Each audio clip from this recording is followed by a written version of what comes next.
Hello, मैं Mili Singh from Career Point Patna. आपको लिए मैंने कॉन्सेप्ट बेस्ड पीवाईक्यू लेके आई। जितने भी पीवाईक्यू क्वेश्चन है उसके साथ साथ आपको कॉन्सेप्ट भी यहाँ पता चलेगा। मैंने पीवाईक्यू ऑलरेडी कर रखा है, आप वहां भी देख सकते हैं, लेकिन वहां थोड़ी सी डिफिकल्टी होती है क्योंकि सारे कॉन्सेप्ट नहीं होते, इसलिए मैंने एनसीईआरटी हाइलाइट्स के साथ आपके लिए पीवाईक्यू लेके आई। चलिए शुरू करते हैं। आज हम देखेंगे एंजाइम टॉपिक, जो कि बायोमोलिक्यूल्स चैप्टर का सब टॉपिक है। हमने लास्ट लेक्चर में प्रोटीन किया है, जिनको भी देखना हो वो हमारे यूट्यूब चैनल पे देख सकते हैं। तो चलो शुरू करते हैं। फर्स्ट क्वेश्चन आप देख सकते हो।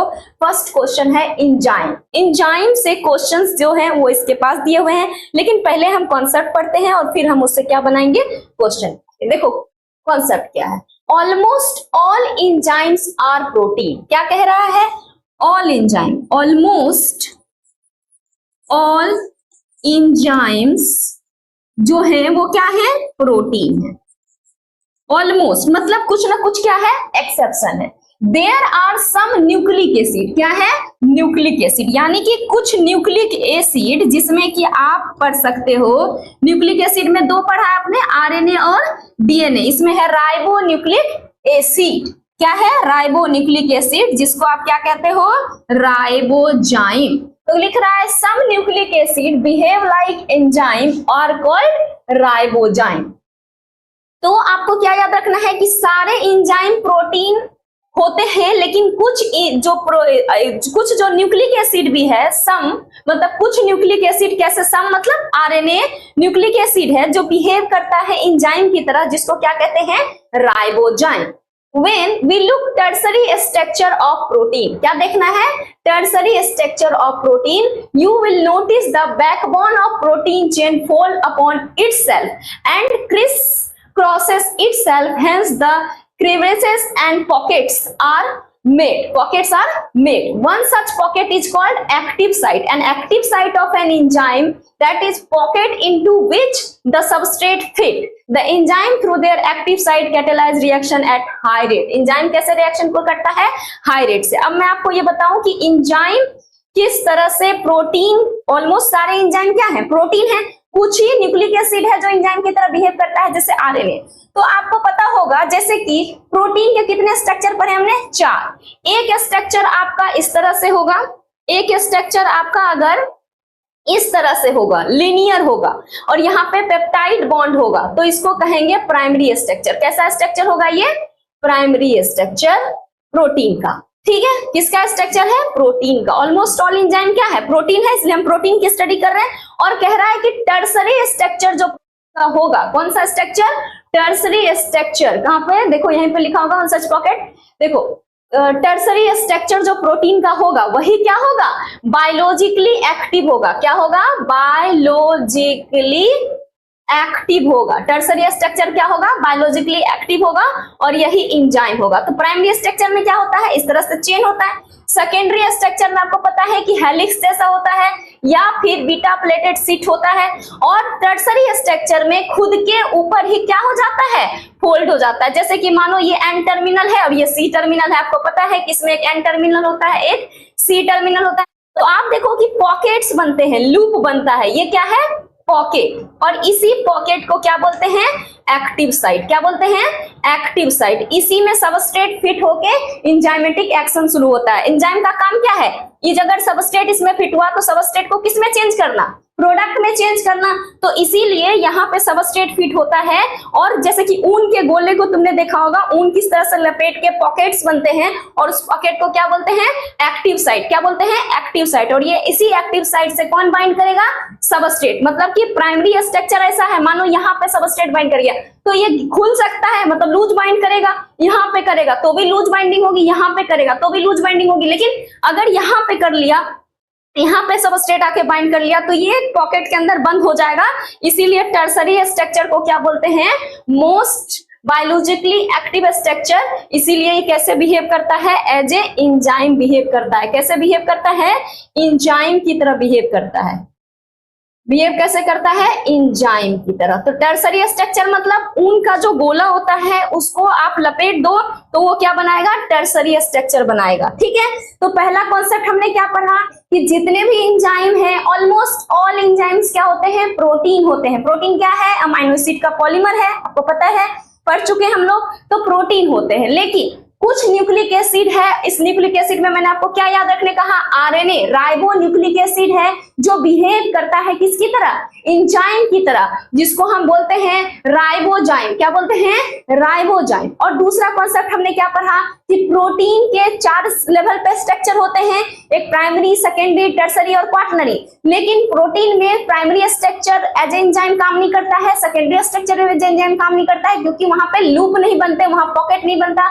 लेकिन टर्सरी स्ट्रक्चर जो ऊन के गोले की तरह बना होता है, उसमें क्या बनते हैं, पॉकेट्स बनते हैं और लूप बनता है, जिसको कहते हैं एक्टिव साइट। और उसी एक्टिव साइट फॉर्मेशन की वजह से वो बायोलॉजिकली एक्टिव फॉर्म है प्रोटीन स्ट्रक्चर का, इसलिए tertiary structure as a enzyme काम करता है, यही पढ़ा हमने। और उसी एक्टिव साइट से सबस्ट्रेट बाइंड करता है और सबस्ट्रेट किसमें चेंज हो जाता है, प्रोडक्ट में। अब आइए हम क्वेश्चन देखते हैं। क्वेश्चन कर रहा है कि नॉन प्रोटीनस एंजाइम इज, आपको मैंने बोला ऑलमोस्ट ऑल एंजाइम्स क्या है, प्रोटीन है, लेकिन नॉन प्रोटीनस एंजाइम होगा तो वो क्या होगा, न्यूक्लिक एसिड होगा। और नॉन प्रोटीनस एंजाइम क्या होगा, न्यूक्लिक एसिड होगा। एंड न्यूक्लिक एसिड में भी एग्जांपल दिया हुआ है, क्या दिया हुआ है, राइबोजाइम। राइबोजाइम क्या होता है, RNA that behave as enzyme, जो आरएनए एंजाइम की तरह बिहेव करता है उसको क्या बोलते हैं, राइबोजाइम। क्या बोलते हैं, राइबोजाइम। तो देखो इसमें आंसर क्या होगा हमारा, राइबोजाइम, क्योंकि लाइजोजाइम क्या है, प्रोटीनस है, प्रोटीनस एंजाइम है, प्रोटीनस है। उसके अलावा लाइगेज क्या है, प्रोटीनस है, आपको पता है क्या है, प्रोटीनस है।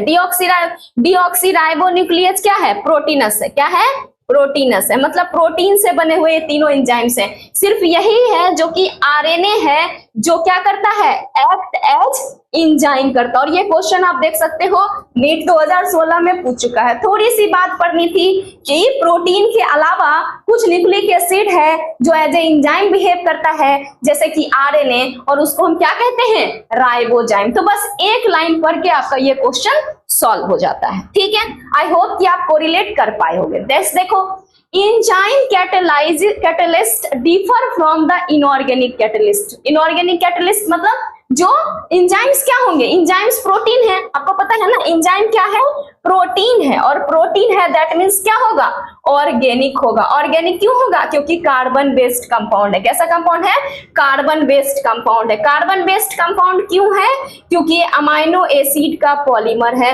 अमाइनो एसिड में क्या है, अमाइनो एसिड में कार्बोक्सिल ग्रुप है, सीधे समझ में आ गया, अमाइनो ग्रुप है, यानी कि कार्बन बेस्ड कंपाउंड है, इसलिए प्रोटीन क्या है, ऑर्गेनिक है। और प्रोटीन ऑर्गेनिक है दैट मीन्स कि एंजाइम ऑर्गेनिक है। अगर आरएनए की भी बात करो, जो राइबोजाइम था एंजाइम, वो भी क्या है, प्रोटीनस, सॉरी वो भी क्या है, ऑर्गेनिक है, क्योंकि आरएनए क्या है, न्यूक्लिक एसिड, और न्यूक्लिक एसिड ऑर्गेनिक है। ठीक है, तो कैटलिस्ट जो होता है वो इनऑर्गेनिक कैटलिस्ट, मतलब कि एंजाइम क्या है, ऑर्गेनिक कैटलिस्ट है, जो इनऑर्गेनिक कैटलिस्ट से डिफरेंट होता है बहुत सारे वे में, बहुत सारे तरीके में। बट मेजर डिफरेंस क्या होता है, but major difference need to mention, बहुत सारा डिफरेंस है, लेकिन जो मेजर डिफरेंस है उसको हमें मेंशन करना कर किया है। यहाँ पे लिखा है inorganic catalyst work efficiently eight high temperature and high pressure. कह रहा है कि जो इनऑर्गेनिक कैटलिस्ट है वो high temperature and high pressure पे काम करता है, जबकि एंजाइम क्या हो जाता है, डैमेज हो जाता है एट हाई प्रेशर। अगर 40 डिग्री से ऊपर टेम्परेचर दोगे तो एंजाइम क्या हो जाएगा, डैमेज हो जाएगा। आपको पता होगा कि एंजाइम क्या है, टर्सरी स्ट्रक्चर ऑफ प्रोटीन है, यानी कि एन और सी ऊन का गोला खुद के ऊपर है, तो कोई ना कोई बॉन्डिंग होगी। आपको पता है पेप्टाइड बॉन्ड के अलावा हाइड्रोजन बॉन्ड होते हैं, कुछ कोवैलेंट बॉन्ड होता है। हाइड्रोजन बॉन्ड पेप्टाइड बॉन्ड है तो सेकेंडरी स्ट्रक्चर है, पेप्टाइड बॉन्ड है तो प्राइमरी स्ट्रक्चर है। हाइड्रोजन बॉन्ड के अलावा और कुछ कोवैलेंट बॉन्ड, पेप्टाइड बॉन्ड, ये सब आ जाएंगे तो टर्सरी स्ट्रक्चर बनेगा। तो जो बॉन्डिंग होगी ना, हाई टेम्परेचर की वजह से क्या होगा, हाई टेम्परेचर की वजह से बॉन्डिंग ब्रेक हो जाएगी और पूरा जो स्ट्रक्चर है टर्सरी स्ट्रक्चर खुल जाएगा, और खुलने की वजह से एक्टिव साइट क्या हो जाएगा, लॉस्ट हो जाएगा और एंजाइम काम नहीं करेगा। The enzyme isolated from organism who normally live under extremely high temperature. ऐसे तो नॉर्मली जितने एंजाइम होते हैं वो हाई टेम्परेचर पे डैमेज हो जाते हैं, लेकिन कुछ एंजाइम ऐसे हैं जो कुछ ऑर्गेनिज्म जो कि हाई टेम्परेचर पे सर्वाइव कर रहे हैं, उनसे लिए जाते हैं, जैसे कि hot vents and sulphur spring से लिए जाते हैं, वो क्या होते हैं, स्टेबल होते हैं। क्या होते हैं, स्टेबल होते हैं। और हाई टेम्परेचर को भी क्या करते हैं, टॉलरेट करते हैं, यानी कि 80 to 90 degree Celsius. Thermal stability is the important quality of such enzymes. कुछ ही एंजाइम्स में ऐसा होता है आइसोलेटेड फ्रॉम थर्मोफिलिक ऑर्गेनिज्म। ये कहना चाह रहा है कि जो एंजाइम्स होते हैं मोस्टली हाई टेम्परेचर पे क्या हो जाते हैं, डीनेचर हो जाते हैं। डैमेज होने का मतलब है, कहीं पे डैमेज लिखा है, डैमेज होने का मतलब है डीनेचर्ड हो जाते हैं। क्या हो जाते हैं, डीनेचर्ड हो जाते हैं हाई टेम्परेचर पे। डीनेचर्ड कहने का मतलब कि देखो प्राइमरी स्ट्रक्चर में पेप्टाइड बॉन्ड मैंने बताया, उससे कोई लेना देना नहीं है। सेकेंडरी स्ट्रक्चर में पेप्टाइड और हाइड्रोजन बॉन्ड, उससे भी कोई लेना देना नहीं है। लेकिन जब आप टर्सरी स्ट्रक्चर में जाओगे तो peptide, hydrogen another covalent bond है। लेकिन अगर हाई टेम्परेचर करोगे ना तो बॉन्ड क्या हो जाएंगे, टेम्परेचर की वजह से ब्रेक हो जाएंगे। और बॉन्डिंग ब्रेक होने से वो जो आपका स्ट्रक्चर है वो क्या होने लगेगा, खुलने लगेगा। और जब वो खुलेगा तो क्या होगा, आपका एक्टिव साइट लॉस्ट होने लगेगा, क्योंकि मुड़ने की वजह से ये एक्टिव साइट बन रहा था, तो एक्टिव साइट लॉस्ट हो जाएगा। और एक्टिव साइट लॉस्ट होने से एंजाइमेटिक एक्टिविटी भी खत्म हो जाएगी, क्योंकि जब तक एक्टिव साइट नहीं रहेगा सबस्ट्रेट उससे बाइंड नहीं कर सकता। तो क्या होगा, लॉस्ट हो जाएगी। और लॉस्ट होने की वजह से क्या होगा, एंजाइम क्या हो जाएगा, डैमेज हो जाएगा, और कह दो डीनेचर्ड हो जाएगा। ठीक है, लेकिन कुछ एंजाइम ऐसे भी हैं, कुछ एंजाइम कैसे हैं, ऐसे एंजाइम जो कि थर्मोस्टेबल मतलब कि ऐसे ऑर्गेनिज्म से आइसोलेट किए गए जो हाई टेम्परेचर पे रहते हैं, उनको बोलते हैं थर्मोफिलिक ऑर्गेनिज्म, जो कि कैसे टेम्परेचर पे रहते हैं, हाई टेम्परेचर पे। अगर ऐसे ऑर्गेनिज्म से एंजाइम आइसोलेट किया जाए तो ऐसा एंजाइम 80 to 90 डिग्री सेल्सियस तक भी सर्वाइव कर सकता है। समझे, कुछ ही एंजाइम्स ऐसे हैं जो कि थर्मोफिलिक ऑर्गेनिज्म से लिए जाते हैं, आइसोलेट किए जाते हैं। वो कितने डिग्री सेल्सियस पे टॉलरेट कर सकता है, 80 to 90 डिग्री सेल्सियस टॉलरेट कर सकता है। अब हम क्वेश्चन देखें, पूछ रहा है which of the following statement about enzyme is wrong. और ये क्वेश्चन आप देख सकते हो 2013 का है। ठीक है, क्वेश्चन है enzymes are denatured at high temperature. ये कह रहा है कि रॉन्ग कौन है, एंजाइम के लिए क्या है, रॉन्ग कौन सा है। तो फर्स्ट कह रहा है कि enzymes are denatured at high temperature. ये तो राइट चीज है ना, देखो लिखा है, मैं भी रब कर दूं और सिर्फ यही मार्क करूं। ये तो मैंने आपको कॉन्सेप्ट पढ़ा दिया, अब सिर्फ मैं यही मार्क करूंगी जो कि इसमें क्वेश्चंस में है, ताकि आपको अच्छे से समझ में नहीं आ जाए कि क्या है इसमें। ठीक है, देखो कह रहा है enzymes are denatured at high temperature. देखो लिखा है, देखो enzymes get damaged at the high temperature. Damage कहने का मतलब यहाँ पे डीनेचर है, प्रोटीन है ना, तो प्रोटीन को डीनेचर्ड के टर्म से पढ़ते हैं। तो डीनेचर मतलब प्रोटीन क्या हो गया, खुल गया। टर्सरी स्ट्रक्चर जो था अब प्राइमरी स्ट्रक्चर हो गया, सेकेंडरी स्ट्रक्चर हो गया। पॉकेट्स जो थे, एक्टिव साइट थे जो लॉस्ट हो गए, इसीलिए क्या हो गया, डैमेज हो गया। इसका मतलब ये सही है। दूसरा कह रहा है enzymes are mostly protein and some are lipids also. ऐसा हमने पढ़ा है, देखो हमने क्या पढ़ा है, enzymes are proteins but some are nucleic acid. यहाँ लिख रहा है भाई साहब, ये लिख रहा है सम आर लिपिड्स। यहाँ पे अगर लिखा रहता सम आर न्यूक्लिक एसिड तो सही होता, लेकिन अब ये स्टेटमेंट क्या है, रॉन्ग है। इसीलिए हमारा आंसर क्या होगा, बी होगा। आंसर क्या होगा, बी। सी देखो, एंजाइम्स आर हाईली स्पेसिफिक। अब्रोस एंजाइम क्या है, हाईली स्पेसिफिक है। Enzyme require optimum temperature and pressure for maximum. यानी कि ये सब सही है, गलत कौन सा है, ये एंजाइम्स। अगर ये लाइन लिखा रहता है enzymes are proteins but some are nucleic acid तो ये सही हो जाता, लेकिन लिखा है सम आर लिपिड्स, यानी कि ये स्टेटमेंट गलत है। इसीलिए हमारा आंसर क्या होगा, बी, क्योंकि क्या पूछ रहा है, रॉन्ग। नेक्स्ट देखो, ये क्वेश्चंस देख लो आप, 2013 का है और ये क्वेश्चन 2010 का है, मतलब 2010 का है। लिख रहा है 3 which of the following statement about enzyme is correct, one is wrong। 4 statement में एक रॉन्ग है, which one is wrong, wrong पूछ रहा है। और ये 2010 का क्वेश्चन है। देखो 2013 और 2010 almost same similar type of question है। देखो enzyme require optimum pH for maximum activity, सही है। Enzymes are denatured at high temperature, but in certain exceptional organisms they are effective even 80 to 90 degree Celsius. देखो यहाँ पे आप देख सकते हो, देखो लिखा है ना, सर्टेन स्पेसिस पे इवन हाई टेम्परेचर कितना 80 to 90 डिग्री सेल्सियस। जब आपको थर्मोफिलिक ऑर्गेनिज्म से लिया जाएगा, कैसे ऑर्गेनिज्म से, थर्मोफिलिक ऑर्गेनिज्म से जब आइसोलेट किया जाएगा तो कितने डिग्री सेल्सियस पे, 80 to 90 डिग्री सेल्सियस पे, यानी कि ये भी सही है। लिख रहा है एंजाइम आर हाईली स्पेसिफिक, सही चीज है। देखो most enzymes are protein but some are lipids, some are क्या होना चाहिए, न्यूक्लिक एसिड, तब सही होता, लेकिन लिखा क्या है, लिपिड्स। इसका मतलब ये स्टेटमेंट क्या है, रॉन्ग है। देखो ये लाइन अगर आप ध्यान में रखते, कौन सी लाइन, ये line, almost all enzymes are protein and there are some nucleic acid that behave like enzyme, जैसे कि ribozyme, RNA behave like enzyme. अगर इतनी सी लाइन यहां से यहां तक आप याद रखोगे तो आपसे कितने क्वेश्चंस बन गए, एक 2016 के, दूसरे 2013 के और तीसरे 2010 के। मतलब कि एंजाइम सब टॉपिक जैसे ही शुरू होगा उसका सबसे ऊपर वाला लाइन, एक लाइन अगर आपको याद है तो आपके कितने क्वेश्चंस बन जाएंगे, 3। इसका मतलब आगे भी अगर आपके एक लाइन अचानक आपने एक लाइन याद करके रखे हैं तो आपसे बहुत सारे क्वेश्चन सॉल्व हो जाएंगे और कुछ भी नहीं छूटेगा।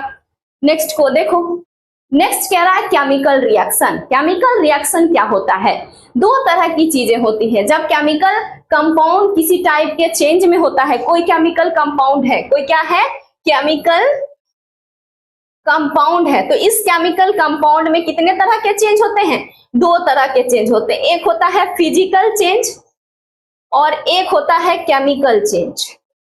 केमिकल चेंज, फिजिकल चेंज जो होता है, फिजिकल चेंज उसमें क्या होता है, change shape without breaking bonds, कोई बॉन्ड ब्रेक नहीं होता, सिर्फ क्या होता है, शेप चेंज हो जाता है। जैसे आप कह लो कि जो आपका आइस है वो मेल्ट हो गया वाटर में, पहले बर्फ था अब क्या बन गया, पानी, कोई बॉन्ड चेंज नहीं हुआ but state of matter change हुआ। स्टेट ऑफ मैटर मतलब पहले वो सॉलिड जैसा था अब क्या हो गया, लिक्विड हो गया। और वाटर अगर लिक्विड आपका गैस में हो गया, ये क्या है, लिक्विड है और ये क्या है, गैस है, मतलब स्टेट चेंज हो रहा है, कोई बॉन्ड ब्रेक डाउन नहीं हो रहा है। तो ऐसे रिएक्शन को क्या, ऐसे चेंज को क्या बोलते हैं, फिजिकल चेंज। ऐसे चेंज को क्या बोलते हैं, फिजिकल चेंज, और इसको बोलते हैं फिजिकल प्रोसेस। लेकिन जब बॉन्ड ब्रेक होने लगे और न्यू बॉन्ड बनने लगे, क्या बनने लगे, न्यू बॉन्ड, तो इसको बोलते हैं केमिकल रिएक्शन। केमिकल रिएक्शन कब होगा, जब केमिकल चेंज होगा। और केमिकल चेंज कब होगा, जब बॉन्ड टूटेगा। तुम देखो बेरियम हाइड्रोक्साइड अगर सल्फ्यूरिक एसिड के साथ जाएगा तो क्या बनाएगा, बेरियम सल्फेट और वाटर, ठीक है। ये एक इनऑर्गेनिक केमिकल रिएक्शन है। केमिकल रिएक्शन भी कितने तरह के होते हैं, केमिकल चेंज भी 2 तरह का होगा, एक होगा इनऑर्गेनिक ऑर्गेनिक, एक होगा ऑर्गेनिक। ऑर्गेनिक वाला जो केमिकल रिएक्शन है ये कौन कैटेलाइज करेगा, एंजाइम। कौन कैटेलाइज करेगा, एंजाइम। इनऑर्गेनिक वाला, इनऑर्गेनिक कैटलिस्ट, ये कौन करेगा, इनऑर्गेनिक कैटेलिस्ट। और एंजाइम क्या है, ऑर्गेनिक कैटेलिस्ट, ठीक है। तो ऑर्गेनिक कैटलिस्ट, अब देखो hydrolysis of starch into glucose is called organic chemical reaction. Hydrolysis of starch, starch क्या है, ग्लाइकोसाइडिक बॉन्ड बनेगा ग्लूकोज के बीच, है ना, अल्फा 1 4 अल्फा 1 6, आपको याद होगा। तो उससे क्या बनेगा, स्टार्च बनाएगा। स्टार्च क्या है, पॉलीमर है, और ग्लूकोज क्या है, मोनोसेक्राइड्स है। और इसका स्टार्च का पॉलीमर का मोनोमर में टूटना क्या है, ऑर्गेनिक रिएक्शन है। मतलब ऑर्गेनिक कंपाउंड किसी भी another form of monomeric organic compound में क्या हो रहा है, चेंज हो रहा है। Rate of physical and chemical process differs to the amount of product form per unit time with respect to time. तो ये पॉजिटिव है।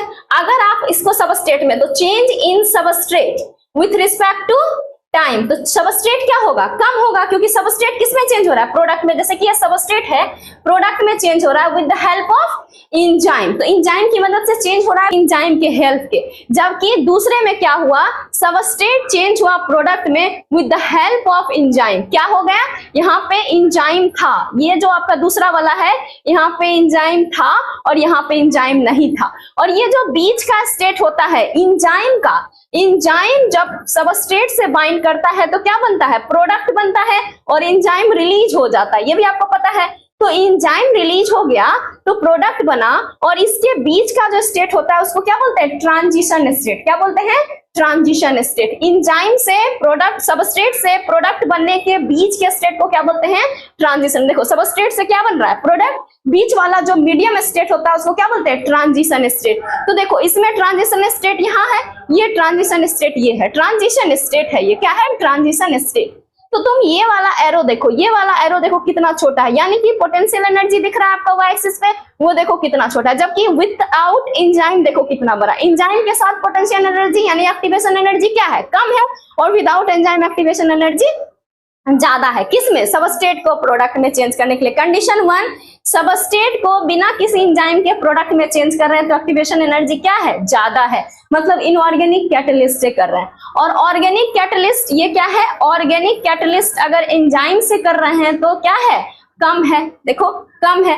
तो ये देख सकते हो एरो आप देखो कम है, ये ज्यादा है, यानी एक्टिवेशन एनर्जी विदाउट एंजाइम ज्यादा लगता है in comparison to with enzyme. तो एंजाइम क्या किया, डिक्रीज किया, लोअर किया एक्टिवेशन एनर्जी, जिससे क्या हुआ, रेट ऑफ रिएक्शन बढ़ गया। तो प्रोग्रेस ऑफ रिएक्शन, रिएक्शन किस तरह से हो रहा है, ऐसे रिएक्शन को देखो सबस्ट्रेट में यहाँ है एनर्जी और प्रोडक्ट में आप देख सकते हो यहाँ एनर्जी, यानी कि कुछ ना कुछ एनर्जी क्या हुई, रिलीज हुई, और एनर्जी रिलीज हुई, ऐसे रिएक्शन को क्या बोलते हैं, एक्सोथर्मिक रिएक्शन। क्या बोलेंगे, एक्सोथर्मिक रिएक्शन। कैसा reaction, exothermic reaction. Endothermic reaction कब होता, जब ऐसे होता और मानो यहाँ सबस्ट्रेट होता, ठीक है, ये सबस्ट्रेट की पोटेंशियल एनर्जी यहाँ होती और ये प्रोडक्ट में चेंज होता तो प्रोडक्ट यहाँ बनता, यानी कि प्रोडक्ट की पोटेंशियल एनर्जी यहाँ होती, मतलब एनर्जी क्या होता, एनर्जी गेन होता, एनर्जी क्या होता, गेन होता। ऐसे रिएक्शन को क्या बोलते हैं, इंडोथर्मिक रिएक्शन। लेकिन यहाँ पे क्या है, एक्सोथर्मिक, क्योंकि सबस्ट्रेट में इस लेवल पे एनर्जी है जबकि प्रोडक्ट में इस लेवल पे, यानी एनर्जी कम हुई है, एनर्जी कम हुई, एनर्जी लॉस हुआ है, एनर्जी का लॉस हुआ है। ऐसे रिएक्शन को क्या बोलेंगे, एक्सोथर्मिक रिएक्शन। देखो सेम टू सेम ग्राफ दिया है, क्वेश्चन है 2016 का, पूछ रहा है which of the following describe given graph correctly. First कह रहा है ये पोटेंशियल एनर्जी है, सेम ही ग्राफ है, आप देख सकते हो। इसमें देखो एक्टिवेशन एनर्जी ये है और इसमें एक्टिवेशन एनर्जी ये है, तो आपको समझ में आ रहा होगा कि ए जो है ये क्या है, कम है एक्टिवेशन एनर्जी, यानी कि विथ एंजाइम है। क्या है, विथ एंजाइम। एंजाइम को अगर कोई ऑर्गेनिक कैटलिस्ट बोल रहा है तो भी सही बोल रहा है, और ये जो है ये विदाउट एंजाइम है। क्या है, विदाउट एंजाइम है। तो बी वाला विदाउट एंजाइम है, ए विथ एंजाइम है। और रिएक्शन कैसा है, रिएक्शन देखो यहाँ पे पोटेंशियल एनर्जी सबस्ट्रेट का है जबकि प्रोडक्ट का पोटेंशियल एनर्जी यहाँ पे है, तो एनर्जी क्या है, कम है ना, इसके अकॉर्डिंग कम है, इसलिए ये कैसा रिएक्शन है, एक्सोथर्मिक रिएक्शन है। एनर्जी क्या हुई है, रिलीज हुई है। तो खोजते हैं, फर्स्ट कह रहा है इंडोथर्मिक रिएक्शन, इंडोथर्मिक रिएक्शन तो यहाँ हो ही नहीं रहा है तो ये गलत है। दूसरा कह रहा है exothermic reaction with energy A in presence of enzyme और B in absence of enzyme. A presence of enzyme, B absence of enzyme, तो यही सही होगा। Endothermic reaction with energy A absence of enzyme, नहीं प्रेजेंस ऑफ एंजाइम, क्योंकि activation energy कम है, और बी अब्सेंस, तो गलत हो गया। और कह रहा है एक्सोथर्मिक रिएक्शन, इंडोथर्मिक रिएक्शन तो है ही नहीं, exothermic reaction with energy A in absence of enzyme and b presence of enzyme, गलत हो गया क्योंकि बी अब्सेंस ऑफ एंजाइम है। इंडोथर्मिक कब होता, जब प्रोडक्ट को यहां दिखाता, देख सकते हो प्रोडक्ट को यहां दिखाता, सबस्ट्रेट का पोटेंशियल एनर्जी यहाँ, प्रोडक्ट का यहाँ, यानी प्रोडक्ट में ज्यादा एनर्जी, दैट मींस एनर्जी कहीं ना कहीं गेन हुआ है। ऐसे रिएक्शन को क्या बोलेंगे, इंडोथर्मिक। चल देखो सेम अभी 2016 में क्वेश्चन पूछा और इसी ग्राफ से आपसे 2010 में भी क्वेश्चन पूछा था, यानी कि ऐसा मत सोचो कि एक बार क्वेश्चन पूछा तो दोबारा नहीं पूछेगा, पूछते रहता है, ठीक है, इसलिए सारा चीज पढ़ना है, आपको याद रखना है। देखो वन ऑफ द 4 ऑप्शंस दिया है A to D और लेवल किया है ABCD, उसको आइडेंटिफाई करना है। ये A है, ये C है, ये D है और ये B है। आपको पता ही है ये X एक्सिस है तो ये Y एक्सिस है। इसको देखो, इस फिगर को देखो, Y एक्सिस पे क्या है, पोटेंशियल एनर्जी, तो B हमारा क्या हो जाएगा, पोटेंशियल एनर्जी। यहाँ पे क्या लिखा है, स्टेट है ट्रांजिशन स्टेट, ठीक है। C देखो, C क्या लिखा है, देखो C यहाँ पे लिखा है ना, तो यहाँ पे देखो C, तो क्या लिखेंगे, एक्टिवेशन एनर्जी विदाउट एंजाइम, तब ये एंजाइम वाला होगा, एक्टिवेशन एनर्जी विथ एंजाइम। और ये प्रोडक्ट बन रहा है तो कैसा प्रोसेस है, एक्सोथर्मिक। कैसा प्रोसेस है, एक मिनट, कैसा प्रोसेस है ये प्रोसेस कैसा है, एक्सोथर्मिक। आपको बताया ना कि प्रोडक्ट में एनर्जी क्या हुई है, कम हुई है। देखो यहाँ पे एनर्जी का लेवल यहाँ कम हो ना, कम हुआ मतलब एनर्जी रिलीज हुआ, मतलब प्रोडक्ट में रिएक्शन कैसा, एक्सोथर्मिक। अब ढूंढते हैं, कह रहा है ए है पोटेंशियल एनर्जी, ए पोटेंशियल एनर्जी है, ए है ट्रांजिशन स्टेट, गलत। कह रहा है ए है ट्रांजिशन स्टेट, ठीक है, ए है ट्रांजिशन स्टेट, बी है पोटेंशियल एनर्जी, ठीक है, बी पोटेंशियल एनर्जी है, सी है एक्टिवेशन एनर्जी विदाउट एंजाइम, ठीक है, सी है, और डी है एक्टिवेशन एनर्जी विथ एंजाइम। हमारा आंसर क्या हो जाएगा, बी। ये सब तो गलत ही है, कोई पंगा है नहीं। तो आप देखें एक ग्राफ पढ़ने से आपके कितने क्वेश्चन बन गए? 2, एक 2016, दूसरा 2010। अब ये देखो ट्रांजिशन स्टेट, तीसरा क्वेश्चन और 2013। तो आपसे को 10 में पूछा, 16 में पूछा, 13 में भी पूछा। तो transition state structure is the substrate form during enzymatic reaction is. Transition state क्या स्टेबल है, परमानेंट है? आप देखिए क्या ट्रांजिशन स्टेट जो था वो क्या है, स्टेबल है? नहीं, ट्रांजिशन स्टेट इंटरमीडिएट स्टेट है जो सबस्टेट का प्रोडक्ट में चेंज करने के दौरान बनता है, जो क्या है, अनस्टेबल है और बीच में ट्रांजिएंट है। तो हमारा आंसर क्या होगा इसका? आप देखिए इसका आंसर क्या होगा? ट्रांजिएंट और अनस्टेबल। स्टेबल होता तो वही स्टेट रह जाता, लेकिन वो स्टेट तो रह नहीं रहा है ना, वो स्टेट नीचे आके किस में चेंज हो रहा है? सबस्टेट से प्रोडक्ट बनने के बीच में जो स्टेट है वो क्या है? ट्रांजिएंट स्टेट है। और वो कैसा है? अनस्टेबल है। उसमें बहुत तरह के चेंज होते हैं, मतलब सबस्टेट प्रोडक्ट में डायरेक्ट तो चेंज होता नहीं है, substrate multiple types of change करता है और फिर किसमें चेंज हो जाता है? प्रोडक्ट में। तो उस बीच में जो डिफरेंट चेंज होते हैं वो कौन सा स्टेट है? Transient state. नेक्स्ट पढ़ते हैं nature of enzyme reaction. Enzyme reactions का नेचर क्या होता है? सबसे पहले क्या होता है? एंजाइम के साथ सबस्ट्रेट, अगर ये एंजाइम है तो ये एंजाइम का क्या होगा? Active site. क्या होगा? Active site. इससे सबस्ट्रेट बाइंड करेगा और क्या बनाएगा? Enzyme substrate complex. फिर क्या बनेगा? एंजाइम और प्रोडक्ट। सबस्ट्रेट किसमें चेंज हो गया? प्रोडक्ट में।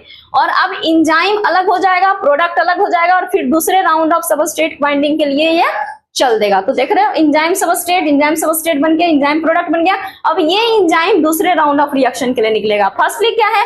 Substrate bind to the active site. Active site इसको बोलते हैं जो लूप बनता है, टर्सरी स्ट्रक्चर है। कैसा स्ट्रक्चर है?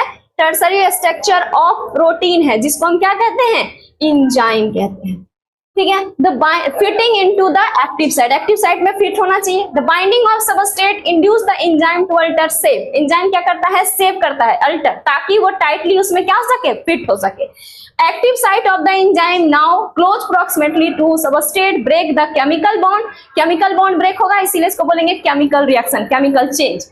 और without bond physical change, without bond breaking physical change. Substrate new enzyme product complex, ये एंजाइम प्रोडक्ट कॉम्प्लेक्स न्यू हो गया फॉर्म। अब एंजाइम क्या हो जाएगा? रिलीज हो जाएगा। एंजाइम क्या हो जाएगा? रिलीज हो जाएगा और रेडी हो जाएगा for another molecule of substrate binding के लिए। यानी सुनो, एंजाइम पहले आया, सबस्ट्रेट आया, उसकी एक्टिव साइट में फिट हुआ, एंजाइम सबस्ट्रेट कॉम्प्लेक्स बना। अब सबस्ट्रेट प्रोडक्ट में चेंज हुआ तो एंजाइम प्रोडक्ट बना। अब प्रोडक्ट को रिलीज कर देगा, एंजाइम वापस से दूसरे सबस्ट्रेट से बाइंड कर जाएगा। ठीक है। नेक्स्ट देखो फैक्टर्स अफेक्टिंग एंजाइम एक्टिविटी। अब तुम सोचो कि इसको कौन सा फैक्टर अफेक्ट करेगा? इसको वो फैक्टर अफेक्ट करेगा जो टर्सरी स्ट्रक्चर ऑफ प्रोटीन को अफेक्ट करेगा। और प्रोटीन को अफेक्ट क्या क्या करेगा? टेम्परेचर करेगा, पीएच करेगा, कंसंट्रेशन करेगा, बहुत सारी चीजें हैं जो क्या करेगा? एंजाइम की एक्टिविटी को अफेक्ट करेगा। तो क्या लिखा है? Activity of enzyme can be affected by A change in condition which can alter the tertiary structure of protein. आपको एकदम याद रखना है कि टर्सरी स्ट्रक्चर ऑफ प्रोटीन ही क्या होता है? एंजाइम होता है, क्योंकि वो क्या है? बायोलॉजिकली एक्टिव फॉर्म है।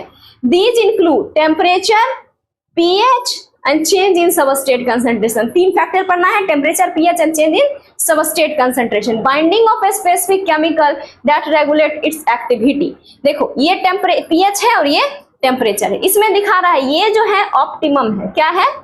Optimum pH. और यहाँ क्या है? Optimum temperature. ठीक है। तो देखो इस पीएच पे, ऑप्टिमम पीएच पे एक्टिविटी सबसे ज्यादा है, एंजाइमेटिक एक्टिविटी है इसमें भी देखो ऑप्टिमम पीएच पे एक्टिविटी सबसे ज्यादा है। लेकिन अगर ऑप्टिमम पीएच मानो 7 है तो 7 से आप कम कर रहे हो, मतलब 6, 5, 4, 3, 2 ऐसे कर रहे हो तो भी एक्टिविटी कम हो रही है। और आप इधर से ज्यादा कर रहे हो, यानी कि 8, 9, 10, 11 ऐसा कर रहे हो तो भी एक्टिविटी कर रहे हैं, कम हो रही है। यानी कि ऑप्टिमम पीएच यानी कि 7 पे एक्टिविटी सबसे ज्यादा होगी। आप घटाओगे तो भी कम होगी एक्टिविटी, बढ़ाओगे तो भी कम होगी।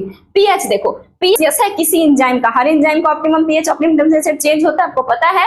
37, अब 37 से कम करो, 36 करो, 35 करो, 34 करो, 33 करो, 32 तो कम होगा। लेकिन अब बढ़ाओ भी, यानी कि 38 करो, 39 करो, 40 करो, 41 करो, 40 तो भी एक्टिविटी क्या होगी? घटेगी। सिर्फ ऑप्टिमम टेम्परेचर पे एंजाइम अच्छा ऑप्टिमम बिहेव करेगा, यानी मैक्सिमम एक्टिविटी देगा, और ऑप्टिमम पीएच पे मैक्सिमम एक्टिविटी देगा।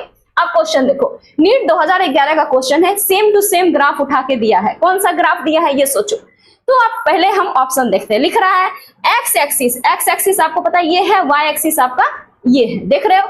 कह रहा है एक्स एक्सिस पे एंजाइमेटिक एक्टिविटी है और वाई एक्सिस पे पीएच। ऐसा हो सकता है? यहाँ पे क्या है?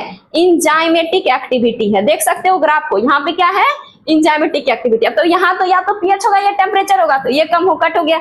एक्स एक्सिस टेम्परेचर है, चलो एक्स एक्सिस मान लेते हैं टेम्परेचर है, एक्स एक्सिस टेम्परेचर है और वाई एक्सिस क्या है? एंजाइमेटिक एक्टिविटी है, Y axis enzymatic activity. X axis substrate concentration, ये होगा नहीं, एंजाइमेटिक एक्टिविटी और टेम्परेचर। वाई एक्सिस पे नहीं, वाई एक्सिस पे क्या है? एंजाइमेटिक एक्टिविटी, एक्स एक्सिस पे क्या है? टेम्परेचर। इसलिए आंसर क्या होगा? बी 2011 का क्वेश्चन देख लो। अब देखो कंसंट पीएच और टेम्परेचर तो देख लिया, तीन फैक्टर था। Concentration of substrate, increase in substrate concentration, velocity, velocity मतलब रेट, रेट वेलोसिटी क्यों लिख रहे हैं? क्योंकि डायरेक्शन स्पेसिफाई है। Enzymatic reaction is rise at first, पहले बढ़ता है, फिर क्या होता है? Reaction ultimately reach the maximum velocity Vmax and which is not exceeded by any further rise in concentration of the substrate. This is because an enzyme molecule are fewer than the substrate molecules after saturation and these molecules are no free enzyme to bind to the molecule additional substrate molecules additional substrate molecules। जैसे कि मानो कि कहीं पे 5 enzyme है और कितने substrate हैं? 10 सबस्ट्रेट हैं। कितने सबस्ट्रेट हैं? 10। ठीक है, तो 5 एंजाइम है, आप क्या सबस्ट्रेट कितने हैं? 10। तो शुरू में एक सबस्ट्रेट से बाइंड करेगा, दूसरे से करेगा, इससे कर गया, इससे कर गया, इससे कर गया, इससे कर गया, इससे कर गया, लेकिन 5 सबस्ट्रेट से बाइंड करने के बाद एंजाइम खाली नहीं at that time. 5 enzyme 5 substrate से बाइंड किया, तो 5 सबस्ट्रेट से बाइंड किया, लेकिन अब जो 5 बच गया वो तो बच गया। एट दैट टाइम क्या हो जाएगा? सैचुरेशन आ जाएगा, धीरे धीरे एक्टिविटी बढ़ेगी और फिर क्या आ जाएगा? सैचुरेशन हो जाएगा। तो उसको बोलेंगे Vmax, मतलब मैक्सिमम वेलोसिटी। अब मैक्सिमम वेलोसिटी के आधा क्या होगा? Vmax बाय 2, Vmax का हाफ। और वहां पे जो कंसंट्रेशन, ये क्या है? Substrate concentration. यहाँ पे ये जो दिख रहा है ये क्या है आपका? Substrate concentration. सबस्ट्रेट कंसंट्रेशन क्या हो जाएगा? हाफ हो जाएगा। तो इसको सबस्ट्रेट कंसंट्रेशन क्या हो जाएगा? Km। तो जो ऐसा सबस्ट्रेट कंसंट्रेशन जिसपे Vmax बाय 2 यानी मैक्सिमम वेलोसिटी क्या हो जाए? हाफ हो जाए, उसको क्या बोलते हैं? Km। और इसी को बोलते हैं मिकलिस-मेंटेन कांस्टेंट। ठीक है, mm कांस्टेंट इसी को बोलते हैं। यानी कि पहले रिएक्शन में एंजाइम आप डालें तो सबस्ट्रेट धीरे धीरे उससे बाइंड करेगा। तो जब एंजाइम और सबस्ट्रेट का जो एंजाइम का नंबर जो है, अगर मानो कि सबस्ट्रेट बहुत ज्यादा है तो एंजाइम पहले क्या करेगा? जितना एंजाइम सबस्ट्रेट को बाइंड कर सकता है उतना बाइंड कर लेगा। लेकिन अगर और सबस्ट्रेट है तो कोई एंजाइम फ्री अगर नहीं है तो बाइंड नहीं कर पाएगा। तो एट दैट पॉइंट क्या आ जाएगा? सैचुरेशन आ जाएगा। ऐसे सैचुरेशन को क्या कहेंगे? Maximum velocity. और मैक्सिमम वेलोसिटी से हाफ पे जो कंसंट्रेशन होगा उसको क्या बोलेंगे? Km। और Km को क्या बोलते हैं? मिकलिस-मेंटेन कांस्टेंट। अभी ये जो आपका है ना इनहिबिटर वाली बात, ये बहुत इंपॉर्टेंट है, बहुत सारे क्वेश्चंस इससे आ चुके हैं। देखो लिखा है the activity of an enzyme also sensitive to the presence of a specific chemical that binds to the enzyme. पहले हमने पढ़ा कि 3 फैक्टर है जो एंजाइम एक्टिविटी को अफेक्ट करता है, टेम्परेचर, पीएच और सबस्ट्रेट कंसंट्रेशन। ठीक है, लेकिन कुछ और भी है, जैसे कि केमिकल कंपाउंड जो कि एंजाइम से बाइंड कर सकता है वो भी उसको क्या करता है? अफेक्ट करता है। और बाइंडिंग से क्या होता है? केमिकल एक्टिविटी मतलब एक्टिविटी शट ऑफ मतलब बंद हो जाता है एंजाइमेटिक एक्टिविटी। इस प्रोसेस को क्या बोलते हैं? इनहिबिशन। और ये जो केमिकल कंपाउंड इसको करेगा उसको क्या बोलेंगे? इनहिबिटर। क्या बोलेंगे? इनहिबिटर। अब इनहिबिटर अगर क्लोजली रिसेंबल्ड है सबस्ट्रेट से, उसके मॉलिक्यूलर स्ट्रक्चर में जो कि इनहिबिट करेगा एंजाइम एक्टिविटी को, इसको नॉन कॉम्पिटिटिव इनहिबिटर। मानो कि ये एंजाइम है और ये सबस्ट्रेट है और ये इनहिबिटर है, दोनों सेम है, तो ये जाके इससे बाइंड कर गया इनहिबिटर, तो सबस्ट्रेट इससे बाइंड नहीं कर पाएगा, तो प्रोडक्ट में चेंज नहीं होगा। दैट मींस एंजाइमेटिक एक्टिविटी क्या हो जाएगी? इनहिबिट हो जाएगी। लेकिन कंडीशन क्या है? इनहिबिटर का जो कंसंट्रेशन है वो ज्यादा होगा और सबस्ट्रेट का कम होगा। अगर सबस्ट्रेट का ज्यादा होगा तो सबस्ट्रेट बाइंड करेगा, इनहिबिटर का ज्यादा होगा तो इनहिबिटर बाइंड करेगा। मॉलिक्यूलर स्ट्रक्चर में क्या होगी? सिमिलरिटी होगी, तो इसको बोलेंगे competitive inhibitor. Due to close structural similarity, the substrate and the inhibitor competes with each other. Competes कर रहा है बाइंडिंग साइट के लिए। ये क्या है? बाइंडिंग साइट है किसका? एंजाइम का। Binding site of consequently the substrate cannot bind at the result the enzyme action decline। जब इनहिबिटर बाइंड करेगा तो प्रोडक्ट बनेगा?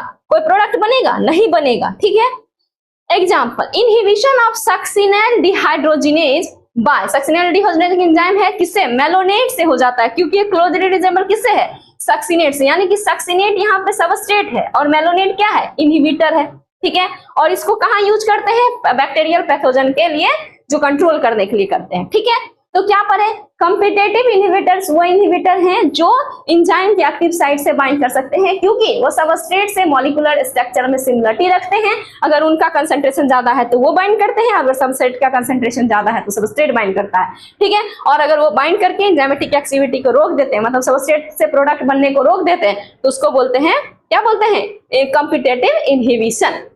अब ये क्वेश्चन एकदम रिसेंट का है, आप देख सकते हो, लिखा है the low temperature preserve enzyme temporally in active state where high temperature destroy enzyme activity because protein denatured by heat.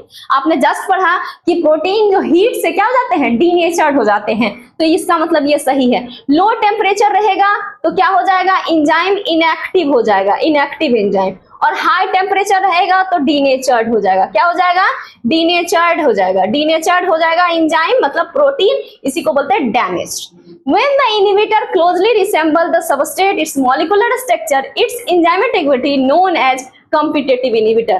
अभी जस्ट लिखा है ना, देखो यहाँ पे क्या लिखा है, when the inhibitor closely resemble the substrate, its molecular structure and inhibit the enzymatic activity is known as competitive inhibitor। देखो सेम लाइन है, आप देख सकते हो, ये लाइन जो आपका है,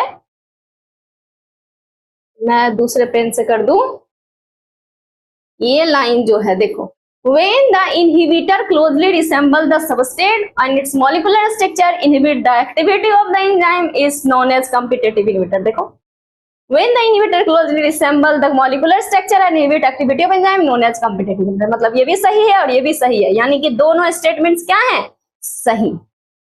चलिए ऑक्सीड, अब क्लासिफिकेशन में कुछ नहीं याद करना है, आपको याद करना है ओथलील। ओथलील मतलब oxidoreductase, transferase, hydrolase, lyase, isomerase, ligase, ठीक है। ऑक्सीडोरेडक्टेज को क्या बोलते हैं, डिहाइड्रोजिनेज। क्या करेगा, एक रिड्यूस रहेगा, दूसरा ऑक्सीडाइज होगा, दूसरा ऑक्सीडाइज होगा तो दूसरा क्या हो जाएगा, रिड्यूस हो जाएगा, ठीक है। ट्रांसफेरेज क्या करेगा, ग्रुप ट्रांसफर करेगा, मतलब इस सबस्ट्रेट से कहां ग्रुप ट्रांसफर कर दिया, एस प्राइम वाले को, ठीक है। हाइड्रोलेज क्या करेगा, ब्रेक डाउन करेगा, चाहे वो ईस्टर बॉन्ड हो, पेप्टाइड बॉन्ड हो, ये सारे बॉन्ड। ट्रांसफेरेज सिर्फ हाइड्रोजन को नहीं ट्रांसफर करके बाकी सबको करेगा। हाइड्रोलेज सारे ग्रुप को क्या करेगा, ब्रेक करेगा। लाइएज क्या करेगा, इस तरह के ग्रुप को ब्रेक करेगा और ब्रेक करके दो डबल बॉन्ड बना देगा यहाँ पे, और ये फंक्शनल ग्रुप ऊपर से हटा देगा। आइसोमरेज क्या करेगा, जैसे कि आपने पढ़ा है ग्लूकोज 6 फॉस्फेट को चेंज करेगा फ्रुक्टोज 6 फॉस्फेट में, तो ये क्या करेगा, आइसोमरेज करेगा, ठीक है। लाइगेज क्या करेगा, बॉन्ड फॉर्मेशन करेगा। हाइड्रोलेज जिस बॉन्ड को तोड़ेगा उसी बॉन्ड को कौन बनाएगा, लाइगेज बनाएगा। कोफैक्टर सबसे इंपॉर्टेंट टॉपिक है एंजाइम के में। कोफैक्टर्स क्या होते हैं, enzymes are composed of one of the several polypeptide chain. One of the several polypeptide chain मतलब एक से ज्यादा। पॉलीपेप्टाइड मतलब प्रोटीन, पॉलीपेप्टाइड का मतलब प्रोटीन। कह रहा है one of the several polypeptide chain, there are number of cases in which non protein constituents called cofactor। Non proteinous जो पार्ट होगा उसको बोलेंगे कोफैक्टर, प्रोटीनस पार्ट होगा enzyme. Bound to the enzyme to make the enzyme catalytically active. In these instances, the protein portion of the enzyme is called apoenzyme। क्या होता है ऐसे, अगर आपको दिखना है प्रोटीन पोर्शन क्या है, एपो एंजाइम, इसके साथ क्या आएगा, कोफैक्टर, और क्या बना देगा, कंप्लीट एंजाइम, जिसको क्या कहेंगे, होलो एंजाइम। अभी कह रहा है कि 3 तरह के कोफैक्टर होते हैं। अब ये जो कोफैक्टर हैं ये कितने तरह के होते हैं, 3 तरह के होते हैं। पहला होता है जिसको बोलते हैं प्रोस्थेटिक ग्रुप, दूसरा है कोएंजाइम और तीसरा है मेटल आयन। मतलब कि ये जो कोफैक्टर है इसमें प्रोस्थेटिक ग्रुप है, कोएंजाइम है, कोएंजाइम और कोफैक्टर में कंफ्यूज नहीं करोगे, और ये क्या है, मेटल आयन है। क्या है, मेटल आयन। अब कह रहा है प्रोस्थेटिक ग्रुप और ऑर्गेनिक कंपाउंड, मतलब ये कैसे कंपाउंड है, ऑर्गेनिक कंपाउंड है। And they are distinguished from the other cofactors in they are tightly bound to the apoenzyme। मतलब ये देखो apoenzyme से सब बाइंड करा। apoenzyme क्या है, प्रोटीन पार्ट है, प्रोटीनस है, और ये क्या है, नॉन प्रोटीन है। कैसा है, नॉन प्रोटीन है, ठीक है। तो मतलब ये टाइटली, अगर ये है तो ये टाइटली बाइंड करेगा prosthetic group. In peroxidase and catalase enzyme which catalyze the breakdown of hydrogen peroxide H2O2 to water, H2O and oxygen O2. The heme is the prosthetic group is the part of active site of the enzyme. मतलब prosthetic group इसमें क्या है, heme है, HAEM, heme group. ठीक है, question देखते हैं. in the enzyme which catalyze the breakdown of, ये देखो H2O2 क्या होता है, हाइड्रोजन परऑक्साइड. क्या होता है, हाइड्रोजन परऑक्साइड. और ये क्या है, वाटर. इससे तो कोई एंजाइम नहीं है. ये क्या है, ऑक्सीजन. एंजाइम कौन है, देखो एंजाइम कौन है, कैटेलेज यहाँ पे और परऑक्सीडेज. ठीक है, प्रोस्थेटिक ग्रुप कौन सा है, यहाँ पे जो एंजाइम लगेगा कौन है, कैटेलेज है और परऑक्सीडेज है. तो प्रोस्थेटिक ग्रुप इसमें कौन है, देखो the breakdown of hydrogen water, heme is the prosthetic group. ये लाइन देखो आप क्या कह रहा है, ये लाइन मैं दूसरे लाइन से कर देती हूँ. ये लाइन क्या कह रहा है, हेम इज द प्रोस्थेटिक ग्रुप. इसमें हेम कौन सा है, ये क्वेश्चन कब का है, 2022, काफी रिसेंट है. नेक्स्ट देखो, कह रहा है स्टेटमेंट करेक्ट है इन रेफरेंस टू एंजाइम. तो एंजाइम में क्या होता है, आपको मैंने बताया एपो एंजाइम प्लस को फैक्टर. क्या होता है, होलो एंजाइम. क्या होता है, holo enzyme. Apo enzyme protein's part है और इसकी एक्टिविटी के लिए जो चाहिए वो नॉन प्रोटीनस है. जैसे कि अभी नॉन प्रोटीनस में हेम ग्रुप था, प्रोस्थेटिक ग्रुप. और होलो एंजाइम कंप्लीट एंजाइम. कौन सा एंजाइम है, कंप्लीट एंजाइम. ठीक है, तो बिना इसके एंजाइम क्या होगा, काम नहीं करेगा. क्योंकि कंप्लीट एंजाइम तभी काम करेगा जब वो मेटाबॉलिकली एक्टिव होगा, मतलब एक्टिव होगा रिएक्शन के लिए. तो नॉन प्रोटीन जो है, तो अब सोचो holo enzyme equal to apo enzyme और coenzyme. Coenzyme equal to apo enzyme holo enzyme होगा नहीं. Holo enzyme is coenzyme cofactor होगा नहीं. एपो एंजाइम ये भी नहीं होगा. अब तुम बोलोगे मैम आप कह रही है holo enzyme equal to apo enzyme and cofactor. आप कह रहे हैं ना को फैक्टर. तो को फैक्टर में एक को एंजाइम था, दूसरा प्रोस्थेटिक ग्रुप था और तीसरा मेटल आयन था. तो तीनों में एक भी दे देगा तो हो जाएगा ना. तो आंसर क्या होगा, और ये 2017 का क्वेश्चन. अब देखो कोफैक्टर्स में प्रोस्थेटिक ग्रुप क्या होता है, टाइटली बॉन्ड होता है. हेम ग्रुप लगता है, किसको चाहिए, किसको प्रोस्थेटिक ग्रुप हेम ग्रुप चाहिए, कैटेलेज और परऑक्सीडेज को. क्या करता है, हाइड्रोजन परऑक्साइड को चेंज करता है, वाटर एंड ऑक्सीजन. कोएंजाइम्स में क्या है, कोफैक्टर है. एक कोएंजाइम आप यहां पढ़े हो, प्रोस्थेटिक ग्रुप. कहां है प्रोस्थेटिक ग्रुप, ये फर्स्ट नंबर आप यहां पढ़े हो. कोफैक्टर्स कितने हैं, 3. प्रोस्थेटिक ग्रुप पहला था, दूसरा आपका क्या है, कोएंजाइम. तो आपको हमेशा कंफ्यूजन होता है कोफैक्टर और कोएंजाइम में, क्योंकि दोनों सेम लगता है. लेकिन आपको याद रखना चाहिए कि कोएंजाइम्स कोफैक्टर है, प्रोस्थेटिक ग्रुप कोफैक्टर है, metal ion cofactor. Coenzymes are all organic compounds but their association of enzyme only transient, मतलब कि लूजली बाउंड रहता है. ट्रांजिएंट थोड़े देर के लिए, टाइटली बाउंड नहीं होता. Usually occurring during the course of catalysis. Furthermore, coenzymes serve as cofactor. Of course, coenzyme है तो cofactor है, prosthetic group है तो cofactor है, metal ion है तो cofactor है. In a number of different enzyme catalysis, the essential chemical compound many coenzyme. ये बहुत इंपॉर्टेंट लाइन है, मैं आपको दिखा रही हूँ अभी तुरंत कैसे. कह रहा है, यहां से आप देखना लाइन कह रहा है, the essential chemical compounds of many coenzymes are vitamins. क्या है, विटामिन्स. कोएंजाइम में कौन कौन से coenzyme, NAD nicotinamide, adenine dinucleotide और NADP nicotinamide adenine dinucleotide phosphate लगा है, कंटेन द विटामिन नियासिन. कौन सा vitamin, niacin. A number of enzymes requires metal ion for their activity from the coordination bond with side chain active site. At the same time, one more coordination bond in form substrate. जैसे कि zinc cofactor किसका है, carboxy peptidase का. ठीक है, catalytic activity is lost. ये भी याद रखना, कैटालाइटिक एक्टिविटी क्या हो जाती है, लॉस्ट हो जाती है. यानी कि केमिकल रिएक्शन करने की एक्टिविटी जब आप कोफैक्टर को क्या करते हो, रिमूव कर देते हो, और क्रूशियल होता है रोल के लिए. अब क्वेश्चन देखो, क्वेश्चन है 2019 का. क्या क्वेश्चन है, coenzyme is a metal ion that tightly bound to enzyme is called prosthetic group. आपको अभी जस्ट मैंने बताया ना कि वो जो टाइटली बाउंड करता है, देखो प्रोस्थेटिक ग्रुप और organic compound that are distinguished from other cofactor in they are tightly bound to the apo enzyme. Apo enzyme protein's part है, तो हमारा ये स्टेटमेंट क्या है, ये स्टेटमेंट सही है। कह रहा है a complete catalytic enzyme active enzyme with bound to prosthetic group is called apo enzyme. Apo enzyme नहीं, इसको क्या बोलेंगे, कोफैक्टर है, कोफैक्टर है, ठीक है, कोफैक्टर है। ये होलो एंजाइम बनाएगा, क्या बनाएगा, होलो एंजाइम। जब कंप्लीट कैटालिटिक एंजाइम होता है और वो बाउंड करता है, इसमें ऐसे लिख दो तो ज्यादा समझ में आएगा। इसको जब वो बाउंड होता है प्रोस्थेटिक ग्रुप से तो इसको एपो एंजाइम नहीं कहते, इसको क्या बोलते हैं, होलो एंजाइम। मतलब ये वाला गलत है, तो आंसर देखो बोथ हेयर भी फॉल्स नहीं होगा, A is false B is true नहीं, ए एंड बी ट्रू नहीं, A is true B is false. Answer हमारा क्या होगा, डी। अभी देखो फिर से एक क्वेश्चन आ गया 2013 का है, the initial chemical components of the many coenzymes are. अभी जस्ट मैं आपको बता रही थी, देखो देखो the essential chemical components of the many coenzymes are vitamins। और वो विटामिन्स कौन सा, नियासिन। तो हम ऑप्शन में देखना होगा, ऑप्शन देखना होगा, नियासिन। नियासिन नहीं है तो विटामिन्स, विटामिन्स में भी कौन सा, नियासिन, वो भी देगा तो हम आंसर यही बनाएंगे।